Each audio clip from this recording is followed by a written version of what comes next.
how many of you are dealing with hip pain? Oh my God. I mean, hip pain is just the worst. And what a lot of us do is try and stretch it out in these different poses called pigeon pose, runner stretches, and whatnot. Even like sitting here cross-legged, I'm like, oh my God, my hips are hurting. I'm gonna try and reach forward to stretch it out. But did you know that stretching is actually making it worse because you're actually not dealing with the problem itself? My name is Yogi Aaron, and I'm the owner of the Yogi Club and Blue Ocean Yoga Retreat and Spa, and lead the teacher trainings here, leading people through these applied yoga anatomy and muscle activation practices. And I'm also here to start flipping the script on stretching and flexibility. One of the places that I'm doing that is in my book called Stop Stretching, a new yogic approach to master your body and live pain-free, available on Amazon. So go and get it if you haven't already, because I go through a lot of what I'm talking about in this video in much greater detail and a lot of fun. As you can see here, there's some beautiful pictures and diagrams that are kind of fun and easy to digest and take in and comprehend.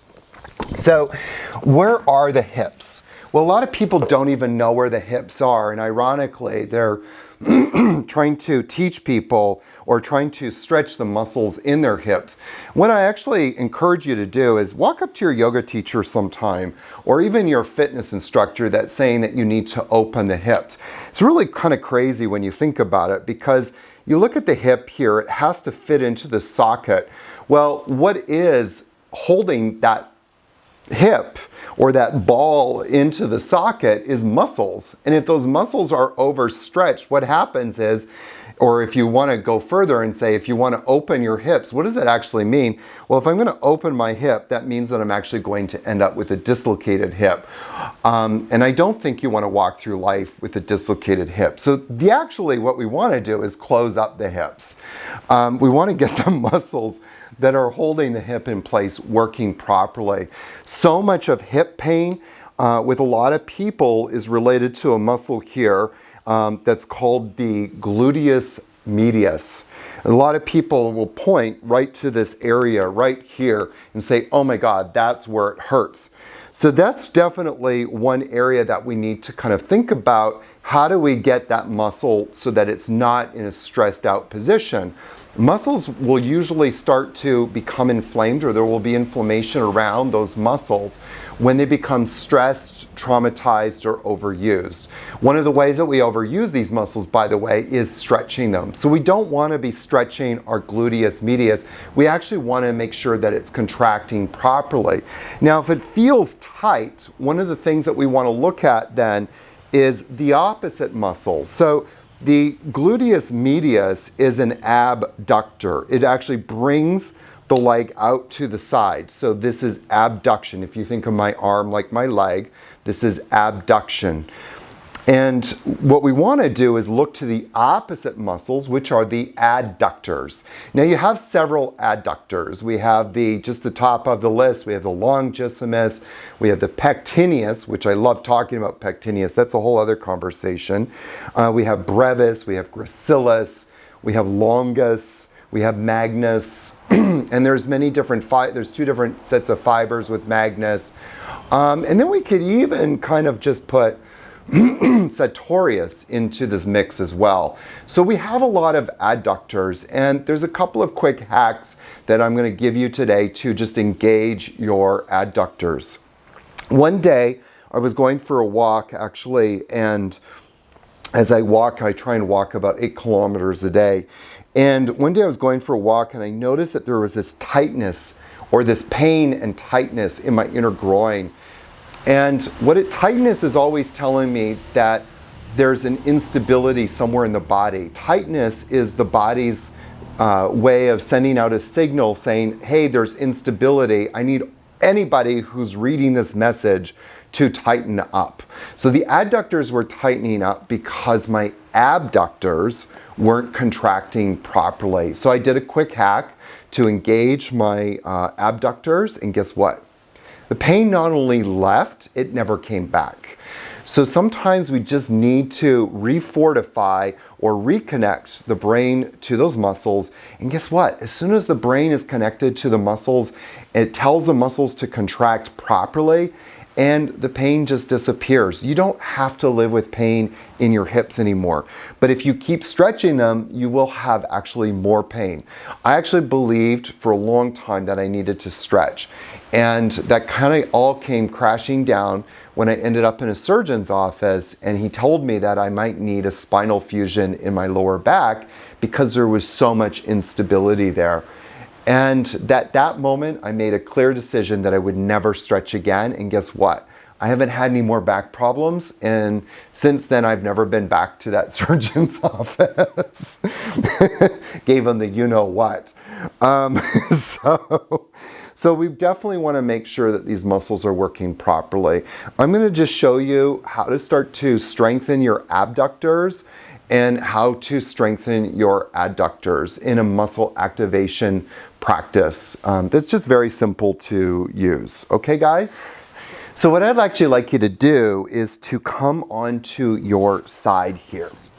And when you come onto your side, I'd like you to get into kind of a plane or an even plane as much as you can. So if you're not sure if you're an even plane, sometimes it's useful to put your back up against a wall with your legs, and that'll kind of show you if you are even or not.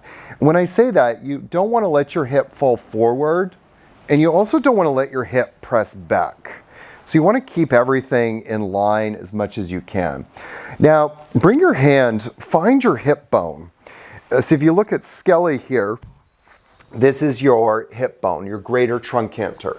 So I want you to bring your hand to your greater truncator and then bring it back just a little bit. So bring it a little bit more posterior, about 2-3 inches. Just hold your hand there or press in with your fingers and then lift your leg about 30 degrees, more or less. Do you feel that muscle contract? That's your glute med contracting. Now, there might be a couple of other muscles in play, but that is going to be the key muscle that's working. And so as we do this and we hold it for 6 seconds, we start to reconnect or refortify that connection between brain and muscle. Slowly lower down. Now, slowly lower up. Now, you might think to yourself, but Yogi Aaron, I do these postures in my class. I come up and I come down and I move around. That's actually working more the fast twitch fibers. We want to start activating the slow twitch fiber muscles and then slowly come down if you haven't. Take a breath, relax, and then when you're ready, come back up. So what we're trying to do is start activating the slow twitch fiber muscles and reconnecting them to the brain at a neuromuscular level. And slowly come on down and then come on up. Very good. And holding 3, 4, 5, 6, and come on down, and then come on up. Holding 2, 3, 4, 5, 6, and come on down, and then come on up. Try to keep the rest of your body still and just using that leg. Very good. Now, we did that 6 times. We're going to do another kind of exercise like this, where we're going to work more the part of the glute med that's a little bit more posterior. The part of the glute med we were just working was a little bit more anterior. We're going to work the part of the glute med that's a little bit more posterior. Posterior means more towards the back.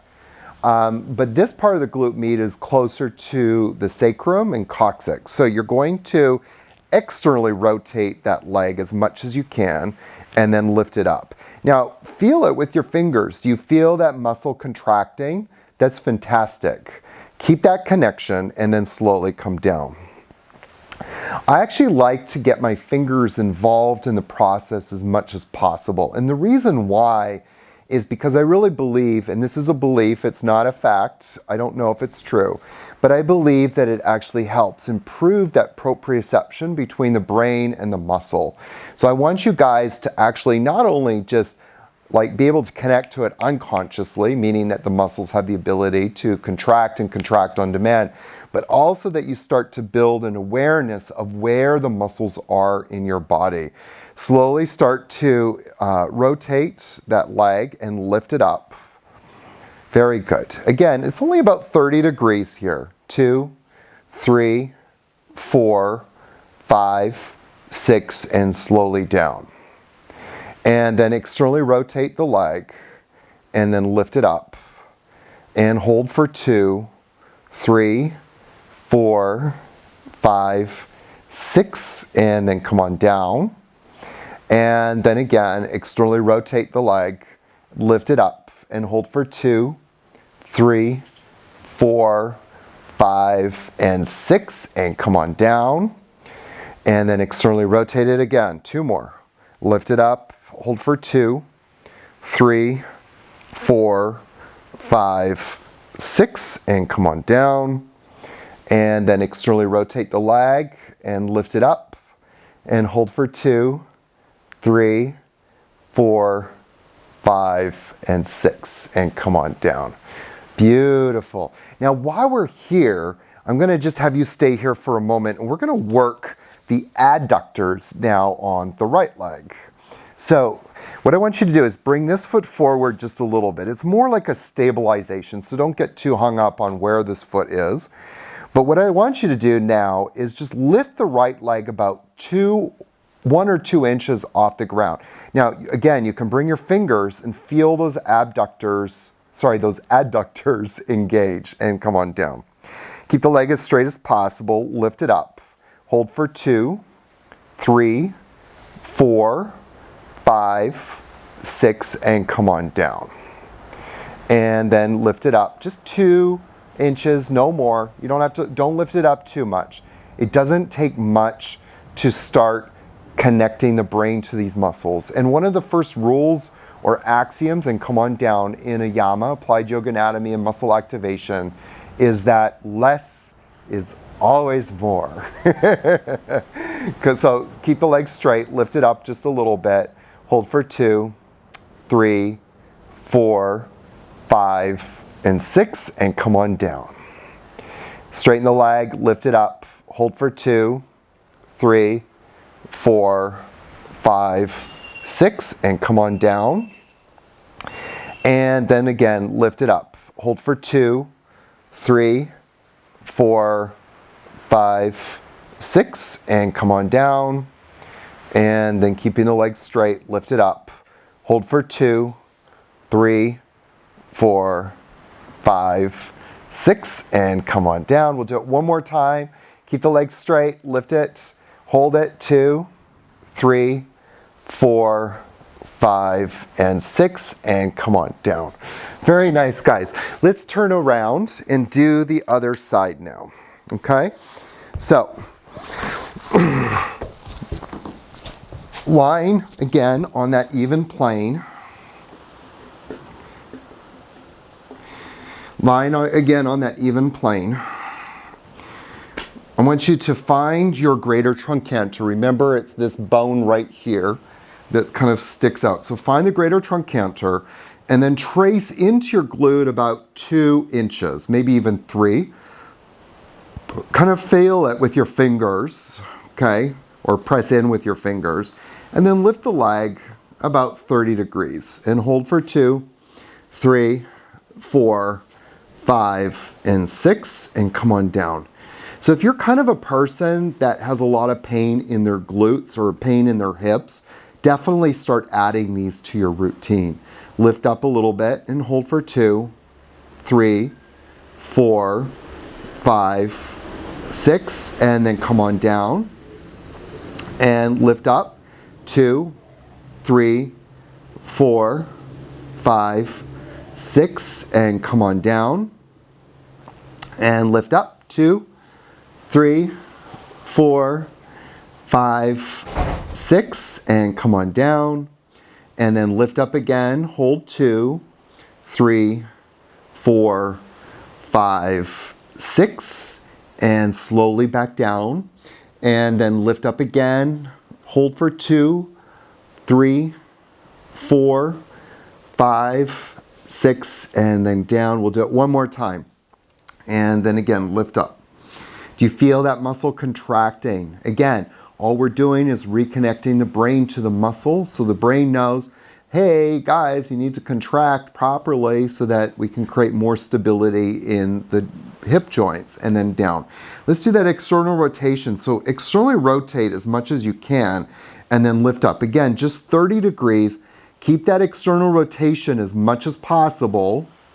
And do you feel that in your right glute med? The posterior fibers of the right glute med. Slowly come on down. And then externally rotate the leg and lift it up. Hold for 2, 3, 4, 5, 6, and come on down. And then externally rotate that leg, lift it up. Hold for 2, 3, 4, 5, 6, and back down. And one more time, externally rotate the leg, lift it up, hold for 2, 3, 4, 5, 6, and then slowly back down. Beautiful. Okay, so bend the knee. You're going to bring the foot there. We're just now going to get into the adductors of the left leg, okay? This is kind of a general adductor engagement. They're really hard muscles to get in and activate, to be quite honest. This is just probably one of the more simpler activations, but it works really well. So keep the left leg straight and then just lift it up. I've got my fingers into my adductor. I actually can feel the adductor longus engaging, which is one of the bigger adductors, and then slowly down. And then again, lift it up, 2, 3, 4, 5, 6, and then down. And then lift it up again, 2, 3, 4, 5, 6, and then down. And then lift it up, 2, 3, 4, 5, 6, and down. And then lift it up, 2, 3, 4, 5, 6, and down. We'll do it 2 more times. Lift up. Really keep the leg as straight as possible. Again, you don't have to lift it up far. Less is more, and that's always going to be the rule in muscle activation practices. And then come on down and lift up one more time. 2, 3, 4, 5, and 6, and come on down. Very good, you guys. Hey, I hope that you enjoy these practices. One of the side effects of doing these practices that you'll probably quickly notice is that your range of motion improves. Now, one of the other words for range of motion is flexibility. I don't like using that word flexibility just because it conjures up this idea of needing to stretch. And we're not stretching. All we're doing is just simply and intelligently and scientifically working to start to isometrically shorten these muscles, specific muscles, one at a time, doing our best to really hold it for a certain amount of time, to do it so many times so that we refortify that neuro connection between the brain and the muscle. That's all that we're doing, so that way when the body senses instability, it can tell the correct muscles to contract, and that they're able to contract and contract on demand. By the way, this whole messaging system usually happens in not even a split second. Like if there's like a split of a split of a split second, that's how quickly it happens. So we want to make sure that that messaging system is working properly. That's the area that we're working. I hope that you can feel better after doing these practices, and stay well, stay pain-free, so you can go out to manifest and live life's purpose. Namaste, my friends.